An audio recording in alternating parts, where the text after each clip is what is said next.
यदि आप चाहते हैं कि आपको भी आज अपने किए हुए सभी कार्यों में सफलता मिले, विजय प्राप्त हो, तो आज सोमवार के दिन इस छोटे से उपाय को अवश्य करके तब अपने कार्य को प्रारंभ करें। हर हर महादेव मित्रों, जय सिया राम। चर्चा करते हैं आज के पंचांग के विषय में, साथ ही उपाय जो बहुत चमत्कारी है जिससे आपको लाभ हो सकता है। पहले बात पंचांग की, आज से नया महीना जून का शुरू हो चुका है। 1 जून है, सोमवार का दिन है, प्रतिपदा तिथि है दोपहर में 4:37 तक। उसके बाद द्वितीय तिथि प्रारंभ हो जाएगी। कृष्ण पक्ष शुरू हो चुका है आज से। और नक्षत्र की चर्चा करें तो आज ज्येष्ठा नक्षत्र है जो कि शाम को 7:08 तक है। उसके बाद मूल नक्षत्र शुरू होगा। अब यहाँ पे जिन भी बालकों का जन्म होगा ना आज के दिन, वो बालक जो हैं गंडमूल नक्षत्र में उनकी गणना की जाएगी। तो ऐसे में उनके माता पिता को चाहिए कि किसी विद्वान ब्राह्मण के द्वारा गंडमूल नक्षत्र की शांति अवश्य कराएं, क्योंकि ऐसे में जीवन में संघर्ष बढ़ जाता है ऐसे बालकों के। तो यदि आप चाहते हैं तो हमारे कार्य में संपर्क करें। मैं आपके लिए विद्वान आचार्य अरेंज कर दूंगी जो कि आपकी सभी पूजा अनुष्ठान विधि विधान से करवा देंगे। ऐसे तो 6 गंडमूल नक्षत्र होते हैं, परंतु इन 6 में यदि बालकों का जन्म होता है तो हमें उपाय अवश्य करने पड़ते हैं। अब अभिजीत मुहूर्त की चर्चा करते हैं। अभिजीत मुहूर्त वो समय होता है जिसमें सभी शुभ कार्य कर सकते हैं, यहाँ तक कि हम कोई अनुष्ठान भी प्रारंभ कर सकते हैं। तो समय है 11:51 से लेकर के दोपहर में 12:47 का। इस अवधि में शुभ कार्य करिए। और इस अवधि में यदि आप छोटा सा उपाय करते हैं, चींटियों को आटा शक्कर डालते हैं, प्रतिदिन नियम बना करके पीपल के पेड़ के नीचे नहीं डालना है, अन्यथा पाप लगेगा। तब आप कहीं भी डालिए, इससे आपके जीवन में धन संबंधी समस्याएं समाप्त होंगी। राहु काल का समय बीत चुका है जो सुबह 7:08 से 8:51 तक का था।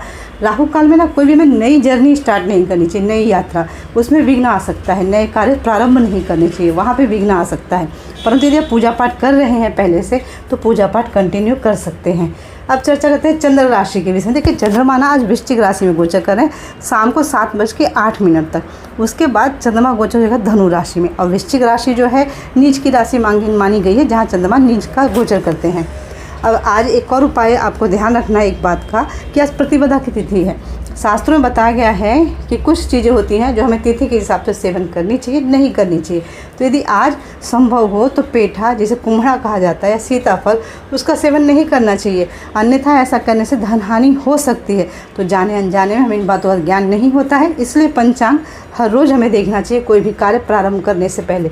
पंचांग का बहुत गहरा संबंध है। पंचांग किसी की मृत्यु पर भी, किसी के जन्म पर भी देखा जाता है, विवाह कार्य में भी देखा जाता है।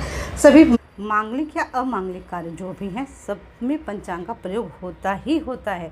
तो पंचांग देखकर ही अपने कार्य शुरू करेंगे। अब चर्चा करते हैं आज के उपाय के विषय में। दिव्य उपाय क्या है? जब भी आप अपने घर से आज बाहर निकल रहे हैं किसी काम के लिए, तब आप आज आपको एक सफ़ेद कागज़ लेना है। उस कागज़ पर आपको ओम नमः शिवाय लिखना है। खूब सुंदर तरीके से ओम नमः शिवाय लिखिए, साफ़ सुथरा।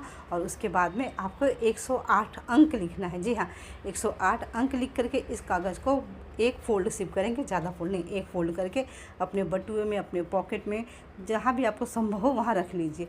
और इसे रख करके इस पॉजिटिवनेस से रखिए, भगवान शिव को याद करते हुए कि आज भगवान शिव की कृपा आपके ऊपर बनी हुई है। आपके जितने भी कार्य हैं वो कार्य पूरे हो रहे हैं। यदि आप विजय चाहते हैं तो आपको विजय प्राप्त हो रही है। आज आपकी मनोकामना पूर्ति का दिन है। इस प्रकार से अपने मन को पॉजिटिव रखते हुए अपने विचार